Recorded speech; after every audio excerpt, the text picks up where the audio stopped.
Greetings Business Law Enthusiast, selamat siang dan salam sejahtera untuk kita semua. Perkenalkan, nama saya Elandra Arter yang disapa Ella, yang akan menjadi moderator pada acara BLS Corporate Talks pada hari ini. BLS Corporate Talks merupakan suatu program kerja berupa diskusi, talk show, dan wawancara dengan narasumber yang bekerja dengan instansi yang berkaitan dengan hukum bisnis.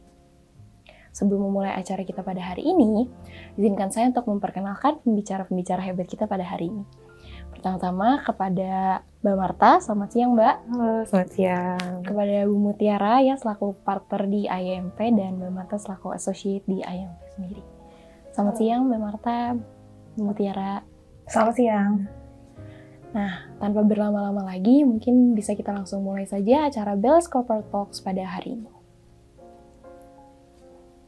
Nah, untuk mengawali perbincangan kita pada hari ini, saya bakal mulai bertanya nih, Mbak, mengenai profil singkat dari IMP Law sendiri. Mungkin bisa dimulai dari Bu Mutiara yang saya nilai sudah lumayan lama ya berkarya di IMP sendiri. Baik, terima kasih nih kepada BLS yang sudah mengunjungi kantor kita. Ya, kalau IMP sendiri sebetulnya kita tuh sudah berdiri dari sejak tahun 94. Founder kami itu adalah almarhum Pak Didi Dermawan. Dan kita sebetulnya udah sempat beberapa kali ganti nama ya, Dermawan & Co, terus kemudian DNC, dan terakhir IMP gitu. Nah sekarang kita punya 11 partner, 1 of counsel, dan kira-kira sekitar 48 ya fee earners. Tuh, jadi memang dari tahun ke tahun memang kita semakin banyak nih personilnya ya gitu. Dan dari kita sendiri, kita tidak ada lawyer asing di kantor. Semuanya itu adalah lulusan-lulusan fakultas hukum dari berbagai universitas di Indonesia yang memang kita train sendiri dan kita dedicate waktu kita memang untuk develop. Gitu. Jadi memang semuanya hampir semuanya itu homegrown dan memang kita spend waktu untuk mendevelop ya di internal di kantor kami. Dan kita juga dari sisi kita memang tidak ada kerjasama dengan law firm asing, ya. Kita tidak ada afiliasi dengan law firm internasional, tetapi kita menjalin hubungan yang sangat baik ya dengan banyak law firm internasional dan juga kita tergabung di dalam jaringan multi-law. Multi-law itu adalah jaringan law firm internasional ya yang saat ini tuh sudah ada di 100 negara gitu. Jadi kita bergabung di multi-law. Seperti itu mungkin ya singkatnya ya. Terima kasih Bu Mutiara. Mungkin dari Mbak Marta sendiri ingin menambahkan? Sepertinya sudah cukup dari Ibu Mutiara tentang law firm kita seperti itu. Berarti dari jawaban Mbak Mutiara dan Mbak Marta ya, memang IMP ini sangat progresif ya, berarti perkembangannya dari awal sempat berganti nama dan juga makin tahun partnernya juga semakin bertambah. Itu ya. Nah, saya yakin juga jawaban dari pertanyaan kami memicu rasa penasaran penonton lagi nih lebih lanjut. Nah, yang akan membawa kita ke pertanyaan selanjutnya nih, Mbak Marta dan Mbak Mutiara ya. Untuk pertanyaan selanjutnya, ini mungkin tentang practice area ya Bu. Untuk IMP Law sendiri, practice area yang menjadi fokus utama IMP sendiri itu apa ya? Iya. Jadi memang kita itu full service law firm, jadi kita menangani baik corporate maupun litigasi. Nah, tapi memang yang menjadi secara tradisional kita memang banyak di banking and finance. Ya, jadi kita banyak klien-klien kita dulu dari perbankan ya, dan kita juga banyak menghandle transaksi-transaksi mereka seperti sindikasi ataupun bilateral dengan size yang besar ya. Kemudian club deal, project finance, sampai dengan swap derivatif ya. Jadi kita banyak represent itu baik dari sisi perbankannya maupun dari sisi nasabah. Nah selain itu kita juga banyak juga handle capital market ya. Tahun lalu sendiri kita mendapatkan penghargaan juga ya sebagai salah satu law firm dengan total nilai emisi yang terbesar. Jadi secara praktek juga capital market kami juga cukup baik ya. Kemudian kita juga ada tentunya foreign investment ya, trade, dan ada project dan infrastructure ya. Nah mungkin kalau di project dan infrastructure itu kita banyak membantu represent sektor pemerintah ya untuk project-project besar seperti proyek-proyek strategis nasional gitu ya, dengan skema KPBU atau Public Private Partnership. Dan kita juga mungkin selain represent pemerintah, kita juga banyak juga represent investor ya, yang memang ingin berinvestasi di sektor infrastruktur ya, termasuk nantinya hingga mendapatkan project financing-nya, seperti itu. Selain itu mungkin tadi sudah dijelaskan investment dan trade. Investment and trade itu kita banyak membantu perusahaan-perusahaan, terutama perusahaan-perusahaan asing ya, yang ingin berinvestasi di Indonesia. Mungkin mereka ingin mendirikan subsidiary, mendirikan perusahaan gitu ya, atau mengadakan joint venture dengan partner-partner lokal mereka di sini gitu. Nah itu kita bantu juga gitu. Dan yang terakhir mungkin yang kita baru kedatangan partner baru juga sih sebenarnya ya di bidang trade ya, custom and trade. Jadi di custom and trade itu kita melakukan audit ya bagi perusahaan-perusahaan yang banyak melakukan ekspor dan impor. Terus kemudian juga kita memberikan advice ya mengenai bagaimana mengefisiensikan customnya mereka. Gitu. Jadi dari sisi law firm kita cukup lengkap ya dari end to end ya, seperti itu. Dari Mbak Marta sendiri ada yang mau ditambahkan? Mungkin sedikit aja. Jadi terkait practice group, mungkin biasanya anak kuliah tuh Mbak sangat penasaran tentang bagaimana pembagiannya, apa sih yang akan mereka apa yang akan mereka tanganin waktu mereka masuk ke law firm, seperti itu kan. Bedanya IMP dari beberapa law firm, kita walaupun expertise kita banyak gitu kan, cuman kita tidak ada yang pembagian yang strict seperti itu. Jadi apalagi untuk entry level itu sangat berguna banget. Jadi mereka bisa merasakan dan mempelajari masing-masing expertise yang ada di kantor kami, seperti itu sih.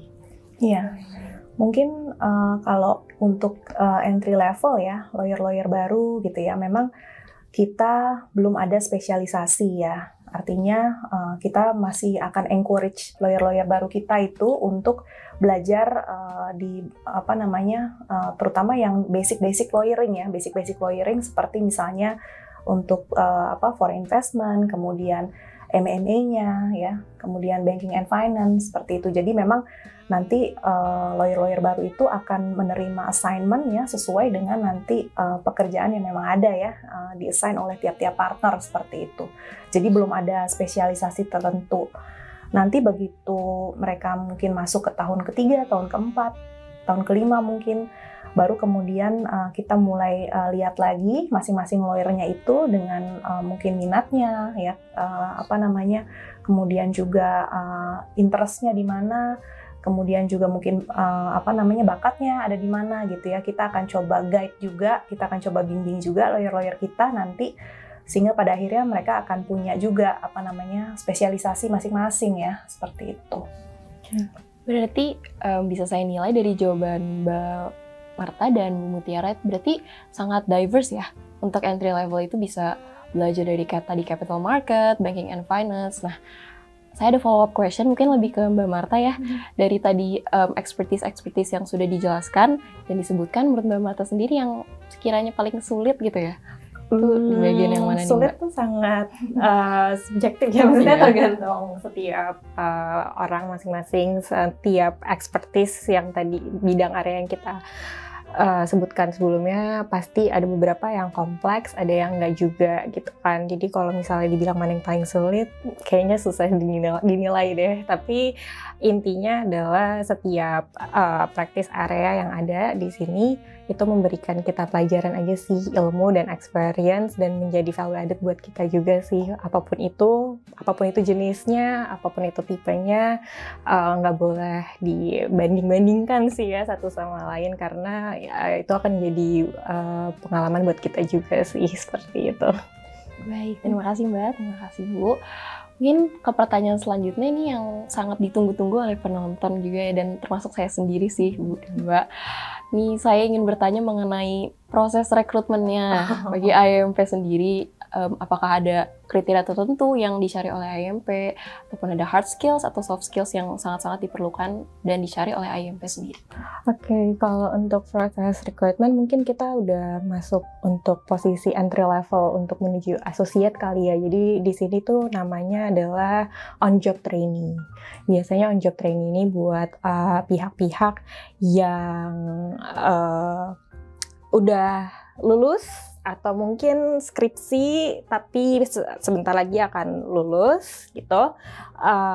Proses rekrutmennya itu seperti biasa, mulai dari pemeriksaan berkas, lalu habis itu ada interview associate, lalu kalau lulus ada written test, dan selanjutnya adalah interview dengan partners. Kalau mereka melewati seluruh proses ini, maka mereka bisa diterima menjadi on-job trainee di kantor kami, seperti itu. Kalau misalnya dibilang apa sih yang dicari sama IMP gitu kan, itu pastinya adalah satu, sebenarnya yang paling basic adalah bahasa Inggris gitu kan. Dalam proses interview itu kita akan ngelihat bagaimana mereka bisa berkomunikasi dengan baik dengan para interviewers secara dalam bahasa Inggris gitu. Lalu untuk written test baru kita cek juga bahasa Inggris mereka secara tertulis seperti itu. Selanjutnya adalah pastinya skill mengenai pengetahuan hukum dan kemampuan analisis mereka. Ini biasanya kita tes ada di interview juga. Jadi waktu di interview ASO maupun di partners ya mungkin ada pertanyaan-pertanyaan terkait hukum yang basic yang akan kami tes kepada para applicants untuk mengetahui bagaimana para applicants menjawab pertanyaan tersebut, dan supaya kita bisa mengetahui sampai mana nih gitu, pengetahuan dia dan pemahaman dia atas hukum yang kami tanyakan. Kalau di written test itu lebih ke arah kita pengen lihat bagaimana kemampuan mereka untuk berargumen dan menganalisa pertanyaan-pertanyaan atau masalah yang kami bawa di dalam written test tersebut. Seperti itu sih. Baik, tadi juga sempat disebutkan oleh Mbak Marta bahwa ada tahap interview dengan partners ya? Iya. Mungkin ini pertanyaan kepada Bu Mutiara, apakah seluruh partnersnya akan ikut menginterview atau cukup beberapa partner tertentu aja ya Bu? Oh enggak lah, kita partner kita ada 11. Jadi biasanya kita bergantian ya, tergantung siapa yang available juga, dan mungkin kita lihat juga mungkin anaknya minatnya nih kira-kira kemana sih, dan partner mana nih yang kira-kira cocok gitu untuk menginterview. Nah cuma memang maksimal sih biasanya 2 ya kalau partner yang interview. Lalu apakah setelah diinterview oleh 2 partner, apakah nanti akan didiskusikan kembali dengan partner-partner yang lain? Apakah cukup keputusannya ada di 2 partner tersebut yang menginterview? Di dua partner. Di 2 partner itu. Baik, terima kasih ya Mbak. Terima kasih ya Bu. Mungkin bisa ke pertanyaan selanjutnya. Nah ini juga, saya juga penasaran lagi nih soal ini. Mungkin lebih ke arah job description untuk associate sendiri nih, Mbak Marta. Apa saja yang dikerjakan dan... Kalau job description sebenarnya tergantung sama levelnya mungkin ya. Kalau misalnya di entry level itu yang paling berat sih buat saya karena sudah pernah mengalami gitu kan ya. Job desk-nya tuh paling, kalau entry level tuh pasti banget riset. Risetnya itu riset peraturan ataupun riset ya pokoknya intinya yang berkaitan dengan materi gitu. Jadi risetnya, karena itu kan menjadi salah satu poin awal ya untuk kita menentukan transaksi, atau kalau kita mau buat legal memo atau kita mau buat legal opinion, riset itu menjadi yang paling awal kan untuk kita lakukan. Jadi kita tuh biasanya minta bantuan para on job trainee yang entry level untuk melakukan riset gitu. Selanjutnya kita pasti juga minta bantuan mereka, yaitu due deal. Ini ada hubungannya sama area kita, misalnya di Capmar atau di M&A gitu. Kita kan pasti ada banyak permintaan klien untuk melakukan uji tuntas. Di situ para entry level akan menjadi pihak pertama yang nge-review dokumen dan menuangkannya itu dalam dalam due deal reportnya gitu kan. Nah mungkin nanti setelah itu mungkin mereka akan lebih ke arah ikut meeting tapi cuman sebagai penyimak atau membuat notulensi seperti itu. Dan ada juga beberapa pekerjaan yang membutuhkan translation, mengingat mengingat kantor kita banyak klien asing juga yang harus dokumentasinya mungkin dalam bahasa Inggris gitu. Jadi kita butuh juga bantuan para entry level untuk melakukan translation. Nah ini jadi ada alasan kenapa kan kita mengecek bahasa Inggris mereka waktu di awal-awal proses recruitment. Nah kalau udah level first year, second year, third year itu udah mulai bervariasi pekerjaannya, tapi lebih ke arah mereka udah mulai involve dalam transaksi untuk langsung berkomunikasi atau berpapasan sama klien seperti itu. Udah mulai drafting agreement, udah mulai bantu bikin presentasi misalnya untuk suatu struktur transaksi dan lain-lain seperti itu. Nanti kalau udah makin senior lagi gitu kan, udah makin bisa berkomunikasi sama klien langsung dan bisa langsung mencari menganalisis permasalahan yang ada. Nanti kita bisa diskusikan bareng dengan partner untuk mencari solusi yang terbaik buat klien tersebut seperti apa. Jadi job desk-nya sih bergantung juga pada level, tapi ya mungkin untuk entry level yang perlu diketahui yang tadi itu ya, mungkin ya tadi ya riset, uji tuntas, sama untuk translation dan untuk menjadi penyimak dalam meeting-meeting gitu sama klien seperti itu. Berarti tadi kalau untuk entry level banyak report ya Mbak? Banyak banget ya report ya. Nah, mungkin kalau dari Bu Mutiara sendiri sebagai partner nih, apa sih yang sehari-harinya Bu Mutiara kerjakan sebagai seorang partner gitu? Oh, kalau mungkin gini ya, memang kalau kita kan lawyering itu kan kita seperti cycle ya, ada tahapan-tahapannya gitu ya, dimana pastinya semua partner itu awalnya pasti mulainya masuknya itu dari associate, junior associate, kemudian senior ya, terus kemudian menjadi partner. Nah kalau di level partner memang yang menjadi tuntutan itu sudah sedikit bergeser ya, bukan hanya sekedar mesti bisa mengeksekusi file ya, kemudian juga membuat dokumen-dokumen, juga perlu bisa berkomunikasi dengan klien ya, karena kan partner itu dituntut untuk bisa mengenerate klien ya, mengenerate bisnis gitu untuk kantor seperti itu. Jadi memang tuntutannya itu sudah lebih ke arah komersial ya gitu. Artinya harus bisa mengenerate klien dan juga bisa untuk memaintain relationship ya yang ada di kantor seperti itu. Jadi kurang lebih seperti itu kalau partner. Oh, kamu mau jadi partner? Amin Bu. Amin. Mungkin berarti kalau misalkan seperti itu mirip ya, seperti di BLS ini semakin tinggi semakin beda juga job description-nya antara board of directors dengan staff. Iya. Nah, nggak terasa banget nih Bu Mutiara dan Mbak Marta, pertanyaan selanjutnya ini akan menjadi pertanyaan terakhir dari acara BLS Corporate Talks pada hari ini. Dan sebenarnya ini bukan pertanyaan tapi lebih ke arah pesan dan motivasi nih Bu dan Mbak kepada para penonton yang tertarik di hukum bisnis, khususnya yang ingin berkarir nih di IAMP mungkin ya. Mungkin boleh dimulai dari Bu Mutiara. Ya mungkin kalau untuk pesan-pesan ya, selalu berusaha yang terbaik aja sebetulnya. Karena memang dimanapun kita berada ya, memang kita harus selalu berusaha yang terbaik ya. Kerja keras, konsisten ya. Karena tidak ada sesuatu tuh yang kita bisa peroleh dengan instan. Semuanya itu perlu kerja keras gitu. Dan konsistensi gitu. Kalau misalnya kita pengen cepat-cepat, biasanya tuh kalau lawyer-lawyer baru tuh pengennya ngapain sih do deal melulu gitu kan, capek nih kerjanya inputting dokumen terus gitu, pengen cepat-cepat drafting agreement ya, terus pengen cepat-cepat diajak meeting seperti itu. Nah sebenarnya menurut saya sih ya nikmatin aja gitu, itu adalah cycle-nya, you have to experience the full cycle gitu. Dan memang sebenarnya pembelajaran yang paling pertama itu adalah yang tadi seperti Marta bilang ya, ketika kita melakukan research, kita belajar mengenai aturan-aturan yang berlaku. Kemudian ketika kita melakukan konsultasi dengan pemerintah misalnya, dengan instansi pemerintah, kita jadi tahu juga penerapannya seperti apa gitu ya. Dan ketika nantinya kita akan berhadapan dengan klien, kita tahu nih, kita bisa memberikan advice yang tepat gitu mengenai bagaimana suatu aturan itu dipraktekkan ya dan dibaca seperti itu. Jadi memang yang paling penting justru skill-skill dasar ya, tadi yang seperti disampaikan sama Marta. Harus bisa research, kemudian due diligence, jangan dianggap hanya inputting dokumen gitu ya.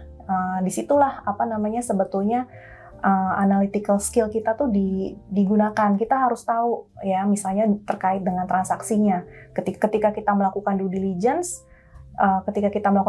untuk transaksi akuisisi misalnya, dengan transaksi capital market, atau misalnya dengan transaksi financing, itu pasti beda gitu.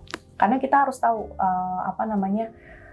yang kita aim itu apa ketika kita melakukan due diligence, dan ini memang yang harus selalu dipelajari juga ya oleh lawyer-lawyer yang baru seperti itu. Jadi ya mungkin kalau dari kita sih selalu ada ruang ya buat lawyer-lawyer muda yang tangguh gitu ya. Kita selalu ada ruang, dan kalau dilihat di sini juga semua partner-partnernya, lawyer-lawyernya semua masih muda-muda gitu. Jadi kita selalu welcome sih. Kalau dari Mbak Marta sendiri, mungkin sebagai tambahan dari Mbak Muti, mungkin karena ini pesan buat mungkin para mahasiswa FAUI yang lagi belajar sekarang, mungkin belajar tuh penting, itu penting banget. Di situ kita nggak hanya teori, karena sesungguhnya mungkin ini balik lagi nih ke IMP-nya sendiri. Jadi waktu masuk IMP aku tuh dapat training lagi, jadi training yang seperti kuliah lagi, yang jadi pembicaranya salah satunya Mbak Muti dan partner-partner yang lain. Di situ aku sangat kayak selama ini pas kuliah ngapain aja ya gitu. Jadi belajar apa aja nih selama ini pas kuliah. Jadi mungkin teori dari buku, teori dari dosen itu penting, tapi sebenarnya teori yang sebenarnya itu ada waktu dipraktek. Dan para partner-partner ini waktu ngasih training ke kita itu juga berdasarkan praktis yang mereka pernah jalanin gitu. Jadi selain belajar, selain berorganisasi, mungkin bisa juga tambah pengalaman di dunia kerja. Nggak ada salahnya untuk memulai lebih awal, untuk intern. Bukan berarti harus, tapi itu lebih ke arah bisa membantu kalian untuk menyiapkan diri kalian nanti kalau misalnya mau jadi lawyer beneran, udah tahu harus ngapain waktu di awal-awal, udah pernah ngerasain kayak gimana kerja di law firm, atau mungkin nggak usah di law firm, di perusahaan juga itu juga cukup membantu para mahasiswa-mahasiswi yang kalau mau memulai jenjang karir di dunia corporate seperti itu sih. Dan banyak-banyak punya koneksi, berteman. Senior itu kadang salah satu orang yang akan membantu kita nanti di dunia kerja sih, seperti itu. Baik, terima kasih ya Bu, terima kasih ya Mbak. Jadi kalau saya boleh menyimpulkan, kalau dari Bu Mutiara sendiri berarti yang penting itu adalah skill-skill dasar yang sangat perlu perhatian lebih, karena itu yang akan membantu kita ke level selanjutnya. Sedangkan dari Mbak Marta sendiri, pengalaman di dunia kerja yang sebenarnya itu sangat-sangat penting dan sangat-sangat membantu ya. Baik, bagi para penonton sekalian, saya harap pesan dan motivasi dari Bu Mutiara dan Mbak Marta bisa membantu penonton sekalian di dunia kerja, khususnya di dunia hukum bisnis. Sekian acara BLS Corporate Talks pada hari ini. Pertama-tama, terima kasih banyak kepada Bu Mutiara dan Mbak Marta sudah bersedia untuk meluangkan waktunya menjadi narasumber dalam acara BLS Corporate Talks pada hari ini. Saya selaku moderator, pamit undur diri, mohon maaf bila ada kesalahan kata. Terima kasih.